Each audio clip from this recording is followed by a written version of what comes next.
کہ منافق کا کوئی عمل قبول نہیں. منافق تو وہ مائنس ویلیو ہے، اس کے ساتھ کوئی نیکی قبول ہو نہیں سکتی. کیا عبداللہ ابن ابی کی نمازیں قبول ہوئیں؟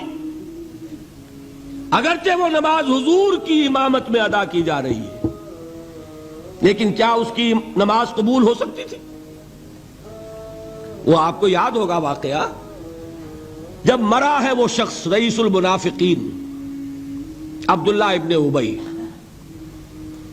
اس کے بیٹے ہیں عبداللہ ابن ابی، وہ مومن صادق، نوجوان نہایت صالح. اب ایک سعادت مند بیٹے کو تو باپ سے محبت ہوگی کہ نہیں ہوگی؟ وہ بیٹا حاضر ہوتا ہے حضور کی خدمت میں، حضور میرے والد کا انتقال ہو گیا، آپ اپنا کرتا عنایت فرما دیجئے تاکہ میں اس کو کفن دوں. حضور نے سوچا اور کرتا اتار کے دے دی. حضرت عمر کھڑے ہو گئے، وہ تو تھے نا، ان کا جلال اور ضبط نہیں کر سکتے تھے، ان کا وہ انداز تھا جو حضرت موسیٰ کا تھا. حضرت خضر کو 3 دفعہ ٹوکا کہ نہیں، یہ کیا کیا تم نے؟ بغیر کسی جرم کے اس بچے کو ختم کر دیا. یہ کیا کیا تم نے؟ کشتی کو تم نے توڑ دیا، مارو گے ان کو جو اس کے اندر سوار ہیں. یہ کیا کیا؟ یہ دیوار سیدھی کر دی. یہ بدبخت انہوں نے ہمیں کھانے کو بھی نہیں دیا اور ان کی دیوار سیدھی کر رہے ہیں. تو حضرت موسیٰ علیہ السلام خاموش نہیں رہ سکتے تھے. انک لن تستطیع معی صبرا، یہی معاملہ حضرت عمر فاروق کا تھا. کھڑے ہو گئے، حضور کیا کر رہے ہیں؟ اس دشمن خدا کو آپ اپنا کرتا دے رہے ہیں؟ اس نے یہ کیا، اس نے یہ کیا، اس نے یہ کیا. حضور مسکرا کر فرماتے ہیں، عمر میرا کرتا اسے اللہ کے عذاب سے نہیں بچا سکے گا. کبھی سنا آپ نے؟ لیکن ایک ہے مروت، ایک ہے شرافت. اس نیک اور صالح نوجوان نے آ کر مجھ سے ایک بات کہی، مجھ سے سوال کیا نا، کیا میری شرافت اور مروت اسے گوارا کر سکتی ہے کہ اس کا ہاتھ میں خالی لوٹا دوں؟ لیکن یہ نہیں کہ میرا کرتا اسے عذاب سے بچا لے گا. لیس للانسان الا ما سعى وان سعيه سوف يرى، نہیں ہے انسان کے لیے مگر وہی کچھ جس کے لیے اس نے محنت کی، بھاگ دوڑ کی. جو کمائی کی ہے وہی ملے گا، اور جو کمائی ہے وہ ضائع نہیں کی جائے گی، وہ دکھا دی جائے گی. یہ ہے تمہاری کمائی. تو انسان کا معاملہ تو عمل سے ہے نا.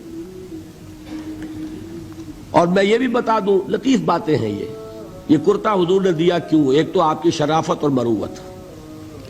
اسی شرافت اور مروت کا ایک اور پہلو یہ تھا، حضور اس شخص کا ایک احسان اپنے اوپر سمجھتے تھے. غزوہ بدر میں حضرت عباس حضور کے چچا کفار کی طرف سے آئے تھے، ایمان نہیں لائے تھے اس وقت تک، اور وہ اسیران بدر میں تھے. بدر کی جنگ کے بعد جو قیدی تھے ان میں عباس بھی ہیں رضی اللہ تعالی عنہ. ان کو پاس کرتا نہیں تھا، کرتے کی ضرورت پیش آئی.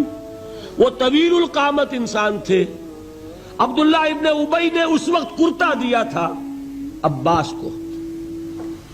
اس کو محمد الرسول اللہ اپنے اوپر ایک احسان سمجھتے تھے کہ میرے چچا کو اس شخص نے ایک وقت میں کرتا دیا تھا.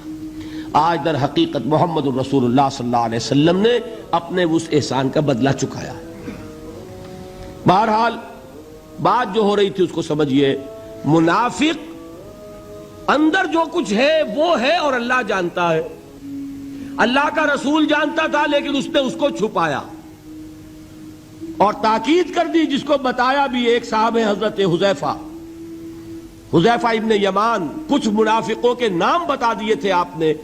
یہ میں واقعہ آپ کو پورا سناؤں گا جبکہ نفاق پر گفتگو ہوگی. لیکن ساتھ ہی کہہ دیا تھا دیکھنا کسی کو بتانا نہیں، یہ میرا راز ہے تمہارے پاس. اب لوگ ان سے پوچھتے بھی تھے، وہ بتاتے نہیں تھے. ان کا نام پڑ گیا صاحب سر النبی. یہ نبی کے رازدان ہیں، ان کے پاس نبی کا ایک راز ہے، وہ راز ہی رہا. هي الحلقات تحفظني بآيات من القرآن، هي الحلقات تملأني بحب المصطفى العدنان، هي الحلقات تحفظني تحفظني